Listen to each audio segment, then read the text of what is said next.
My husband died 5 years ago. Every single month, I sent $200 to my in-laws to pay off a debt. One day, my neighbor from the floor below told me, "Stop sending them money and look at the security camera." The next day, I reviewed the footage. The scene that unfolded before me left me frozen. The smell of peeling plaster, mixed with the funk of drains that hadn't been cleaned in years, hit me the moment I turned off the engine of my old car at the foot of the building.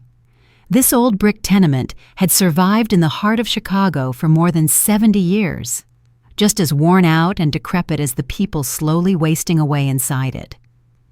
I locked my burgundy sedan near the corner, right where a patch of red paint marked the spot it had occupied for the last 5 years.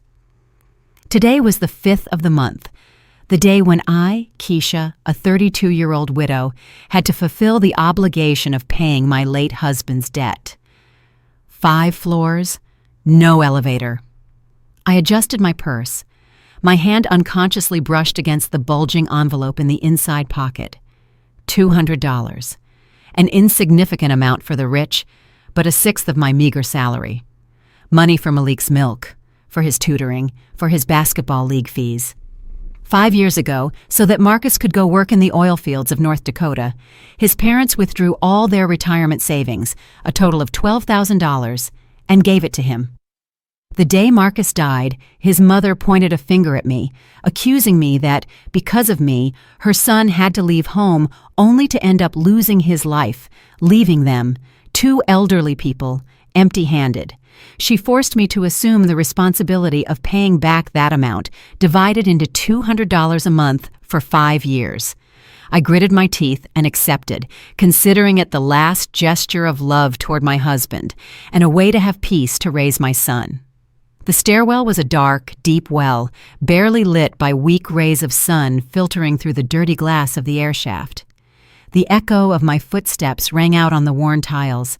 Clack, clack, clack. Every step was a dead weight.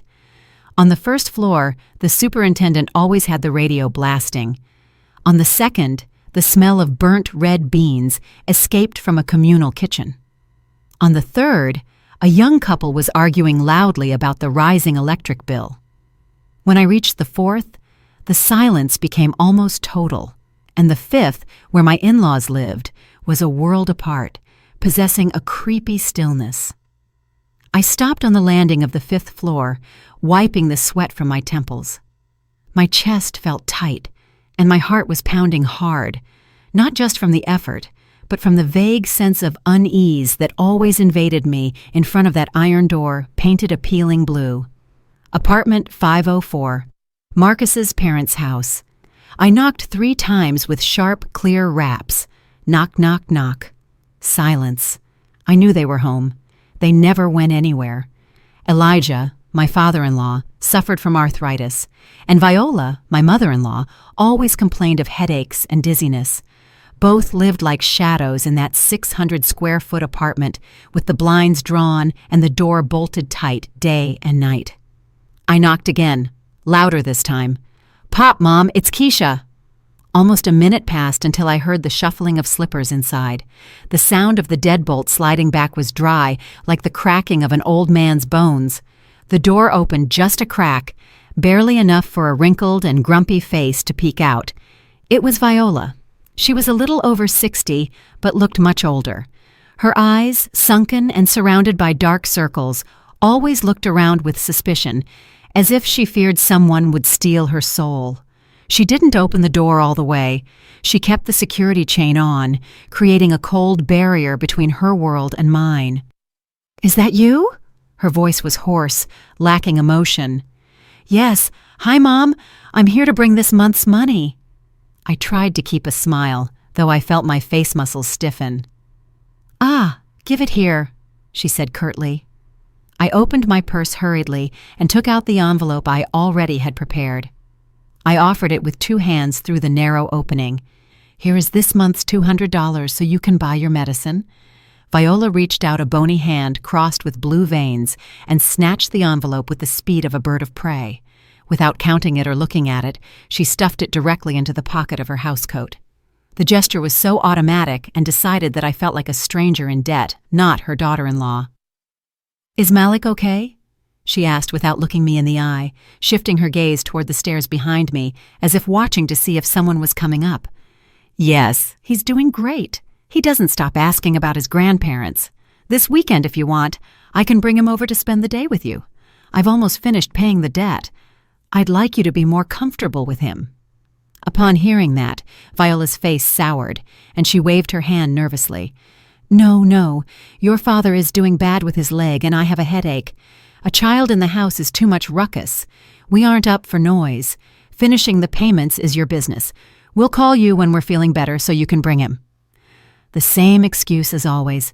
In 5 years, the times little Malik had stepped into that house could be counted on the fingers of one hand, and every time they kicked us out after 15 minutes with any pretext.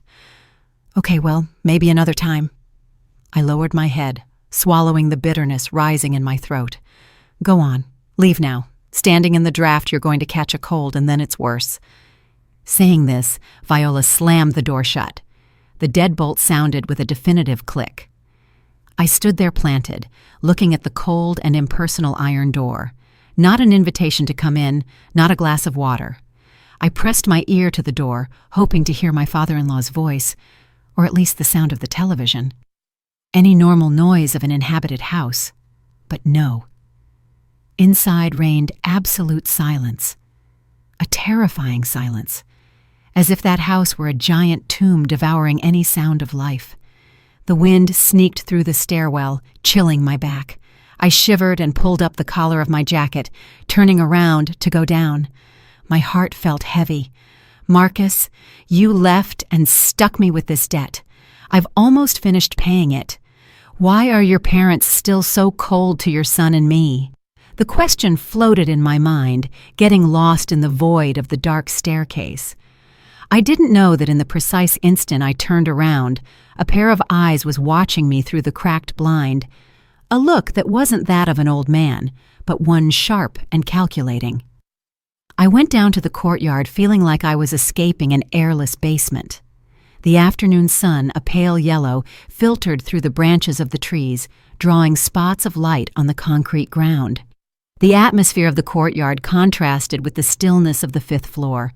Some kids were playing basketball, shouting at the top of their lungs. Several women sitting on benches were snapping beans and gossiping animatedly.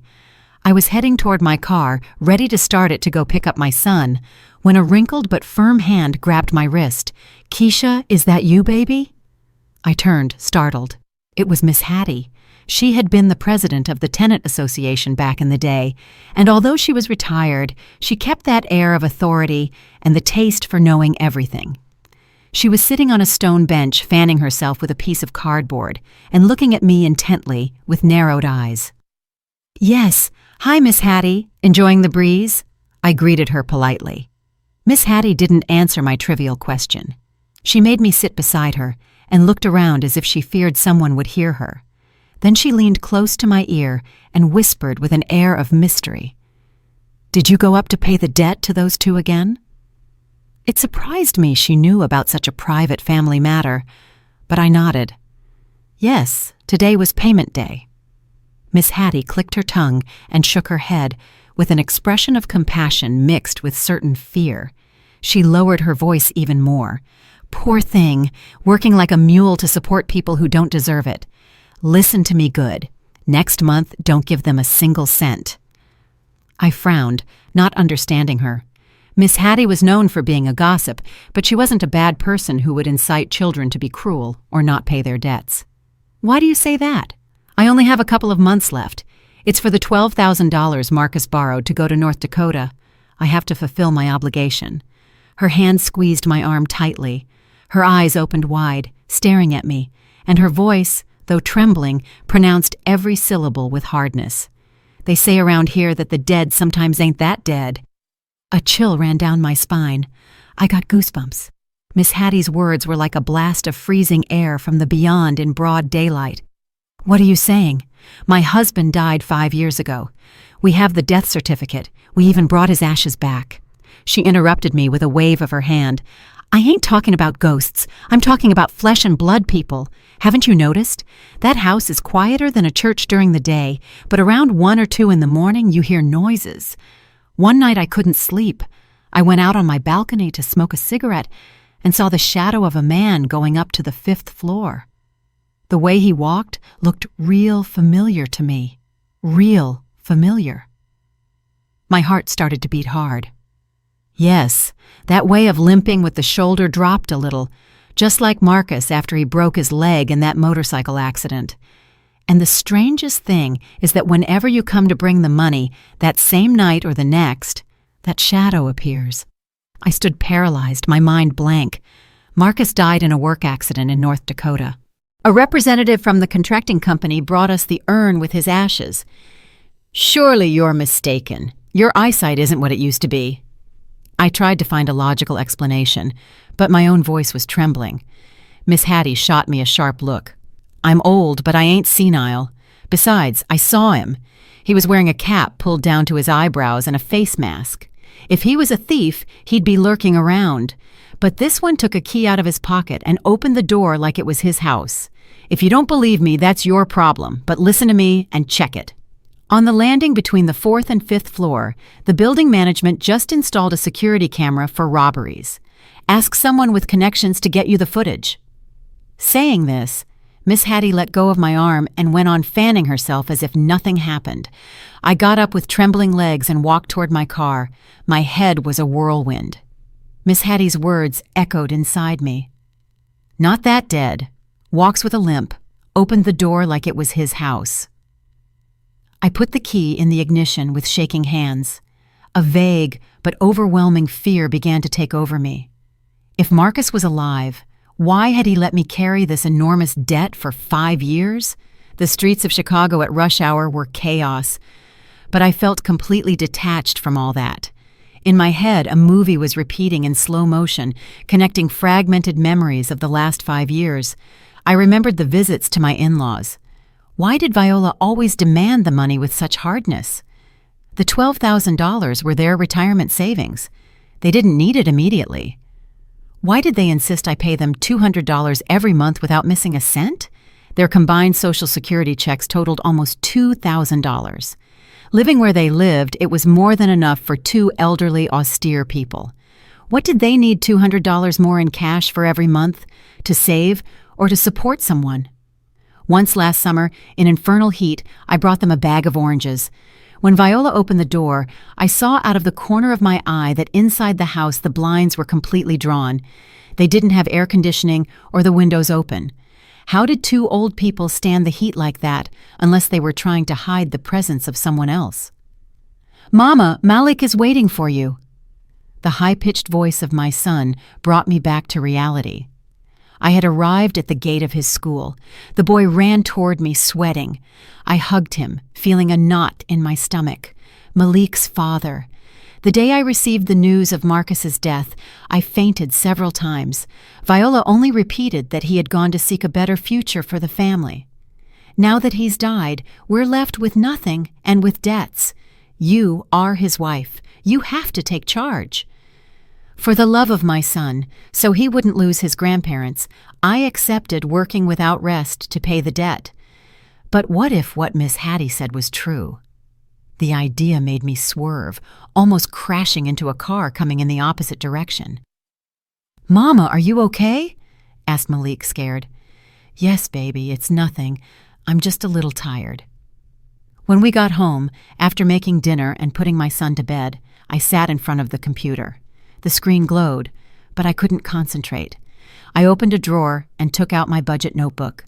The line, "Pay debt, grandparents, $12,000, was circled in red. I had paid for 58 months. Only 2 were left. If Marcus was alive, it meant I wasn't paying a debt, but that they were scamming me. I remembered the detail of the limp. Marcus had broken his left ankle in a motorcycle accident in 2018. Suspicion, like acid, began to corrode my trust. I needed proof. I grabbed the phone and looked for a name in my contacts. Dante was a cousin of mine, a young computer genius. "Keisha, what's going on calling me at this hour?" "Dante, are you busy? I need a favor." "Tell me, cuz. It's something delicate. Do you know anyone who manages the cameras in the building where my in-laws live?" There was a silence on the other end. "The one on the south side? I got a friend in the security company that installed them. Why? Did something get stolen? Yes, something like that. I think I dropped my wallet on the stairs. Is there any way you can get me the files from the camera on the stairs between the 4th and 5th floor for the last 3 months? I'll ask tomorrow and let you know. Please, Dante, it's very important. I hung up with my palms soaked in sweat. The arrow had already left the bow. I had just started my search for the truth. The next afternoon, I met Dante on the patio of a hidden coffee shop down a side street. He arrived on time and pulled a laptop out of his backpack. Keisha, what's wrong with you? You're so tense. You look bad. He looked at me with concern. I forced a smile. How's it going? Did you get anything? Dante nodded. You got lucky. The system saves everything to the cloud. My friend passed me the files. What day do you say you lost the wallet? Put on the 5th or 6th day of every month between 1 and 3 in the morning. Dante typed in silence. Here it is. Day 6 of last month. Look at this. He turned the screen toward me. The image was grainy, black and white. The camera focused from the 4th floor landing up toward the 5th. The hallway was deserted. The clock marked 1:45 a.m. and 20 seconds. A shadow appeared coming up the stairs. I felt my heart stop. The man was wearing a baggy jacket and a cap pulled down that hid half his face. He was wearing a mask. Stop. Put it in slow motion. My voice sounded strange. Dante pressed a key. The man climbed the steps, first the right foot, then he dragged the left with a slight limp. His left shoulder dipped a little when he put weight on that leg. That walk. I covered my mouth to suppress a sob. It was unmistakable. It was Marcus. I stared at the screen. The man arrived at door 504. He didn't knock. He put his hand in his pocket, took out a ring of keys, chose one with skill, and inserted it into the lock. Click. The door opened. He slid inside and closed it very carefully. Do you recognize someone? Asked Dante with caution. Put on the previous month. Dante obeyed. The 6th day of the previous month, at the same time, the same person, the same stealth, and the same ease opening the door. I watched the 3 videos of the last 3 months in a row. The pattern didn't change. The night after I handed over the money, he appeared. Suddenly I felt nausea. Who had I been paying for 5 years? I was paying the very man who was hiding there, who had cruelly allowed his wife and son to suffer for a fake debt. Dante, copy all this onto a USB for me and not a word to anyone, please. Dante saw the seriousness in my face and nodded. Relax, I won't say anything. I grabbed the USB, squeezing it in my hand. This was huge, bigger than if the sky fell. I got up and ran out of the shop. Marcus was alive, and he, together with his parents, had staged this farce to exploit me to the bone. When I got home, I locked my bedroom door and let myself fall to the floor. The laptop played the video over and over again. I remembered the jacket he was wearing. It was one I myself had given him before he went to North Dakota. Marcus wasn't dead. Why fake his own death? Why use the excuse of a debt to force me to pay? I remembered the day we received the terrible news. My in-laws wept inconsolably, but right after the funeral service, they brought up the supposed debt. Daughter, Marcus left for this family. Now that he isn't here, we are old and have no income. The $12,000 we gave him is lost. Let's see how we fix this. They appealed to my compassion and my sense of responsibility. They knew I would never abandon my husband's parents, and just like that, they turned me into their ATM for 5 years. The pain was transforming into anger, a rage that burned slowly. Almost $14,000 counting interest and gifts. It was my sweat, my tears. I had saved every penny to support the ghost of my husband and his 2 accomplices. I looked at the improvised shrine where Marcus's photo kept smiling kindly. I wanted to smash it to pieces. But no, destroying things wouldn't solve anything. I had to stay calm, be smarter than them. You've played your role as a dead man very well, Marcus, I whispered. Well, now let me play the naive wife a little longer. But this time the director of the play will be me. I opened a drawer and took out a notebook. I started to trace a plan. Step 1. Confirm the identity of the man in the video. Step 2. Investigate the real financial situation of Marcus and his family. Step 3. Find Marcus's hideout. Tomorrow, the hunt would begin. I was going to hunt my own dead husband. The next morning, I got up as always. I made breakfast for Malik, ironed his uniform, took him to school, and then went straight to work. On a sticky note, I started recalculating the figures. Original debt, $12,000. $200 a month times 60 months equals $12,000. Plus on holidays, birthdays, and for medicines, I always gave something extra. The total amount I had given them in 5 years exceeded $14,000.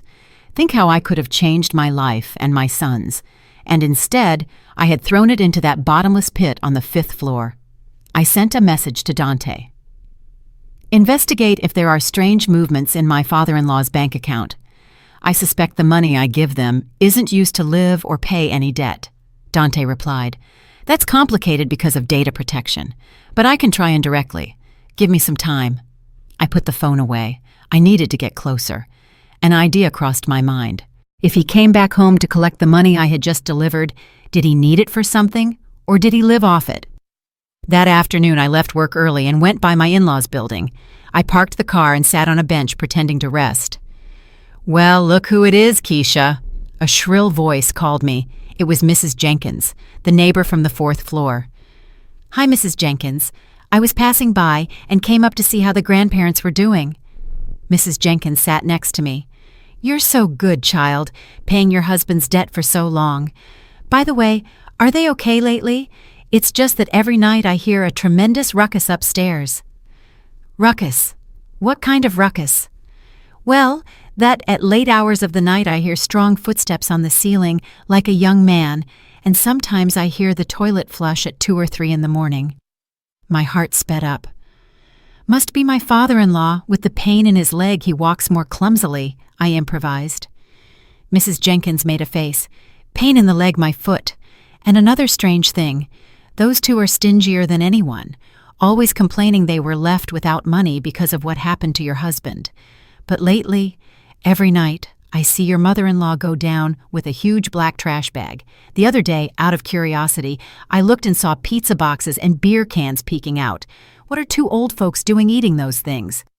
I stood there stone-faced. Pizza boxes, beer cans, those were Marcus's favorite things. And you didn't ask her? Of course I asked her. She told me they were offerings she put out for the deceased. What an excuse. Who puts out so many offerings? Mrs. Jenkins' story was a crucial piece of the puzzle.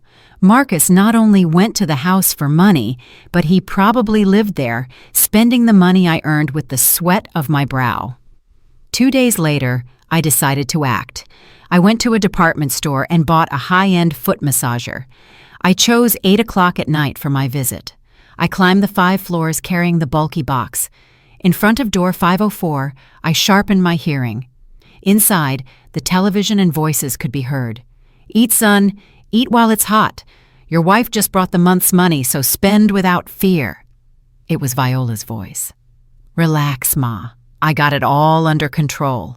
When I finish getting paid off, I'll disappear for a while. That fool wife of mine believed it all. She hasn't missed a single month. That voice. I froze. A deep voice, slightly raspy. It was Marcus's voice. My blood boiled. I wanted to kick down the door and enter, but reason stopped me. I knocked. Knock, knock, knock. The voices ceased immediately. Who is it? Asked my father-in-law from inside. Pop, it's Keisha. I brought you a foot massage machine. A good while passed until I heard the shuffling of slippers. The door opened a crack. This time, it was Elijah blocking the entrance. At this hour, daughter. Why didn't you call? I got off work, passed by Macy's, and saw this machine that works great for your arthritis. Elijah stepped in my path. No, leave it there. The house is very messy. I'm not a stranger, Pop. Besides, I wanted to come in to light a candle for Marcus. My father-in-law's face fell apart. What nonsense are you saying? Go on, go home. Just at that moment, from the back bedroom, a cough was heard, a dry, short cough of a man. My father-in-law jumped. "Your mother is with the cough again. Go now, go on." He snatched the box from my hands and slammed the door shut. I was left alone in the hallway. That cough wasn't Viola's. Marcus's presence in that house was confirmed. The next morning, I received a call from Dante. "Keisha, I found something interesting." I went to see him. He showed me an Excel file on his laptop. I checked the transaction history. The pension checks arrive punctually every month, but they haven't withdrawn a single dollar in years. They have tens of thousands of dollars accumulated. "They don't withdraw money?" I asked, astonished. "Nothing, only deposits." "Then what do they live on?" "The pizza, the beer, the things Mrs. Jenkins says she sees, all that costs money." "Cash," I said out loud. "Apart from my money, someone else has to be giving them cash." "Exactly, and that person can only be Marcus. He doesn't make transfers so as not to leave a digital trail. He brings them the money in hand when he goes sneaking in at night, so they aren't needy. They have a fortune that their son gives them, and even so, they've been squeezing you to the last cent." I clenched my fists. This truth was even crueler than if they were poor. They were rich thanks to their son's dirty money, but their greed led them to steal the sweat of my brow. "I suspect Marcus is involved in something illegal. The money he makes isn't small. Can you find out what he's doing?" "That's harder, but I'll try to follow the trail through his old contacts." "Thanks, Dante." Marcus was hiding somewhere, involved in shady business, and using his parents and a fake debt to exploit his own family out of pure greed. Leaving Dante, I passed by a print shop. I was still missing one piece: Marcus's death. I remembered the day we received the urn. The representative, a guy named Mr. Tate, said Marcus had had an accident and they had to cremate him urgently. The family couldn't go to North Dakota to identify the body. My in-laws agreed, saying it was better for their son to rest in peace. I decided to call Mr. Tate. "Hello?" "Hi, Mr. Tate. This is Keisha, Marcus's wife." "Ah, hello, Keisha. How can I help you?" "I'm processing the widow's pension, and the insurance company is asking me for the original forensic report and the death certificate from the state. Could you help me get them?" "Oof, that's very difficult. 5 years have passed. Those papers don't exist anymore. Besides, at the time, everything was done via humanitarian channels. The documentation was very basic." Mr. Tate stuttered, "Please try. I'll compensate you for the trouble." "Well, I'll see what I can do." Mr. Tate hung up hurriedly.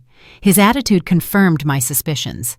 He had surely collaborated in the falsification of the documents. I looked south, toward the rural town in Indiana where Marcus's family was from. The urn with his ashes was in the family plot. I had to open that urn. I called my mother-in-law. "Mom, this weekend I want to take Malik to the country to put flowers on his father. I've already paid the whole debt, and I want to go give thanks." "It's a very long trip. What are you going for?" said Viola curtly. "I can't help it, Mom. Last night I dreamed of Marcus and he asked me to. I'm very worried." Old folks tend to be superstitious. "All right. Go if you want, but go and come back quick." "Yes, I know." I hung up. The trip to Indiana would be the key. In that cold ceramic urn, the whole truth would be revealed. "Marcus, you hide from your debts. You make your wife pay them for you, but you won't be able to escape justice." That weekend, under an intense yellow Midwestern sun, I took Malik in my old car down a highway that wound between cornfields. We left at dawn to reach the town before noon. Malik was excited. He wouldn't stop talking, asking about the tractors, about the grandparents he never knew. My son's innocent laughter was like knife stabs in my heart. The purer he was, the heavier the guilt of the adults. I didn't dare tell him the true purpose of our trip. For him, it was a visit to his father's town. For me, it was the trip to find the evidence that would unmask his cruel father. When we arrived in town, several relatives received us warmly. My uncle-in-law, the one who took care of the cemetery, came out to help us with the bags. "What a joy, Keisha. It's been so long. Malik is growing into a little man. He's just like his father." That innocent comment hurt me. just like the man who was hiding, the one who in 5 years hadn't sent him even a piece of candy. I smiled and greeted everyone, trying to seem calm. I put some flowers at the church altar and lit a candle. The smoke stung my eyes. With your permission, I'm going to take Malik to the cemetery to put some flowers on his father and tell him I've fulfilled my obligation. I said it out loud so everyone would hear. My uncle nodded. You do well, daughter. Marcus will rest easier. Stay for lunch and go in the afternoon. It's too hot now. No thanks, Uncle. I prefer to go now. In the afternoon, we have to go back to Chicago, so the boy can go to school tomorrow. I rejected his offer. I had to execute my plan at noon, when everyone was eating. I took Malik by the hand, and we went to the cemetery located at the end of town. The sun beat down, but I didn't feel the heat. In my purse, besides the flowers, I carried a small hammer, a screwdriver, and a micro camera with a charged battery. The town cemetery was silent under the shade of the trees. The graves were clean and orderly. Marcus's niche was in the columbarium wall, 3rd row, with a shiny black granite plaque and a photo of him smiling. I placed the flowers. Malik helped me put them. Dad, it's Malik. I came to see you. Help me get good grades. The boy joined his hands and his childish voice resonated in the silence. I looked at him and my eyes filled with tears. Malik, baby, why don't you go play a while over there while I talk a moment with Daddy? Okay, Mama. Malik ran obediently toward a patch of grass to look for grasshoppers. I was left alone in front of the niche. I looked around. Not a soul. At that hour, the whole town was home. I breathed deep to calm myself. With trembling hands, I turned on the micro camera I had hidden in the lapel of my jacket. I had to record the whole process as proof. I approached the niche. The urn was behind a small glass door, locked with a key. My uncle had given me a copy the day of the burial in case I wanted to clean it sometime. He never imagined that key would open the door to such a raw truth. I put the key in the lock. The click sounded dry and metallic. The little glass door opened. The earth-brown ceramic urn appeared before me. Engraved on it was the name Marcus Gaines. And the dates. I picked it up with my hands. It was cold, not the cold of death, but the cold of a lie. I put it on the ground and took out the hammer and screwdriver. The lid was sealed with silicone. I had to pry carefully not to break it. Sweat ran down my forehead. My heart beat with the force of a drum. If someone appeared at that moment, they would take me for a crazy grave robber. Crack. A piece of silicone popped off. I held my breath and kept prying. After a few minutes of effort, the lid gave way. With a last push, it popped off. I held my breath and looked inside. Empty. Not completely.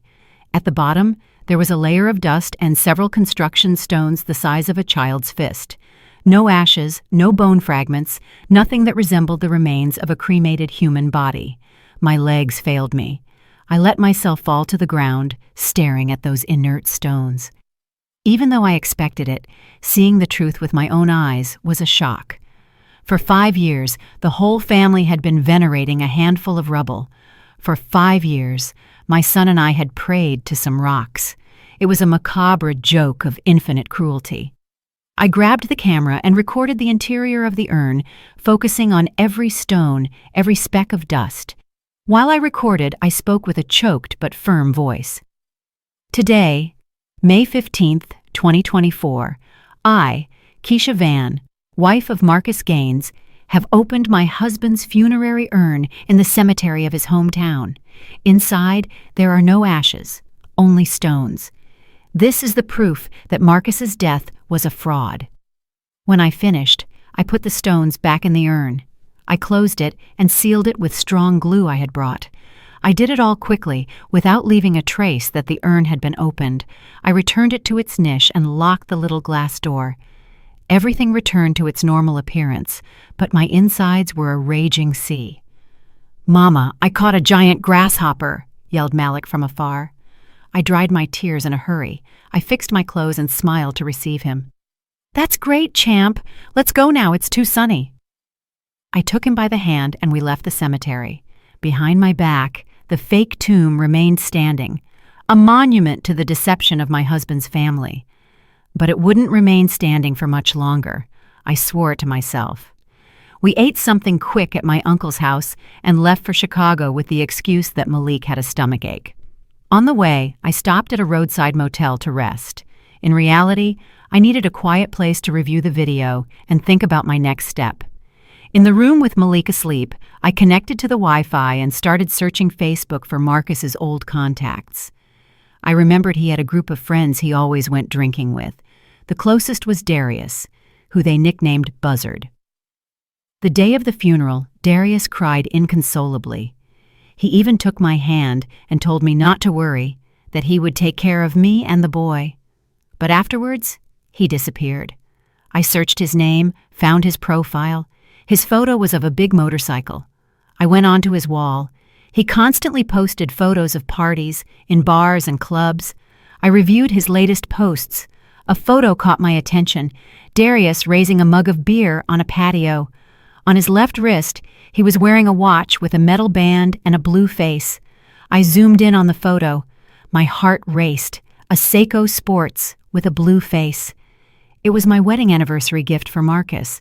I remembered it perfectly because I myself had ordered our initials K and M engraved on the back. And what was more important, the metal strap had a deep scratch near the clasp from a motorcycle fall Marcus had. In Darius's photo, although blurry, that scratch could be distinguished. Why was Darius wearing Marcus's watch? Mr. Tate, the intermediary, told me Marcus had lost all his belongings in the accident, and now the watch was on his best friend's wrist. There was only one possibility. Marcus had given it to him, or Marcus was with him. I kept looking at his photos. Darius often posted from an industrial park in Gary, Indiana, just across the state line. The pieces began to fit. The money transfers to my father-in-law's account also came from that area. Darius was there. Darius was the accomplice, the one helping Marcus launder the money and contact his family. And probably Marcus was hiding close to where Darius lived or worked. I took screenshots of all the evidence. I already had the most important clue.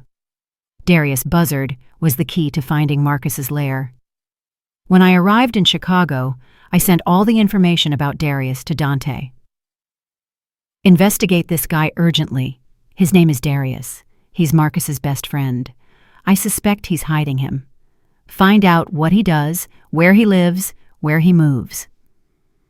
Dante, with his computer skills, didn't take long to pull Darius's history. 2 days later, he summoned me to a coffee shop. Keisha, this Darius ain't clean. He works as a manager at a mechanic shop in an industrial park in Gary. But the shop is a front for a loan sharking business. No wonder he has so much money for parties. I nodded. I tracked the location of his cell. This is a little illegal, don't tell anyone. He has a very strange movement pattern. During the day he's at the shop. At night, he goes out partying. But around 11 at night, he always drives to an abandoned warehouse at the back of the industrial park. He stays there an hour and then goes home. An abandoned warehouse. My eyes lit up. Do you think Marcus is there? It's very probable. The area is deserted. It's perfect for hiding.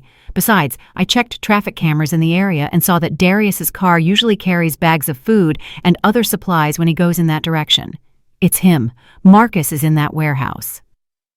I squeezed my hands, feeling a mixture of nerves and excitement. The prey was within range. Dante, can you do me one last favor? I want to go there. I want to catch him red-handed. It's very dangerous, Keisha. Those people are mob-connected. They're dangerous. You're a woman alone. If something happens to you, why don't we call the police? I shook my head. Not yet. We don't have proof that Marcus is alive. If we call the police, they'll only do an administrative check and he could escape. I need to record his voice, an image of him, something that proves it's him and that he admits everything. Only then will we have irrefutable proof. Dante sighed. All right, I'll go with you. I have some gadgets that can help us, and I know some self-defense. But you have to promise me you'll do exactly what I tell you. No recklessness. I promise. Thanks, Dante. We started planning the night hunt. The best moment was the following night, when, according to his routine, Darius would go to the warehouse to bring provisions. I went back home and looked at our wedding photo. Marcus's smile seemed fake and disgusting to me. You hide very well, Marcus. But you forgot one thing. No lie lasts 100 years. Tomorrow night I will take off your mask. I hugged Malik and kissed his forehead. Relax, my love. Mama is about to get justice for you. We won't have to keep paying for that traitor. The final battle was about to begin, and I was ready. The next afternoon, I left Malik at my mother's house, telling her I had to work all night at the office. My mother, sad to see me work so much, told me not to worry about the boy. At 8 in the evening, Dante picked me up in an old car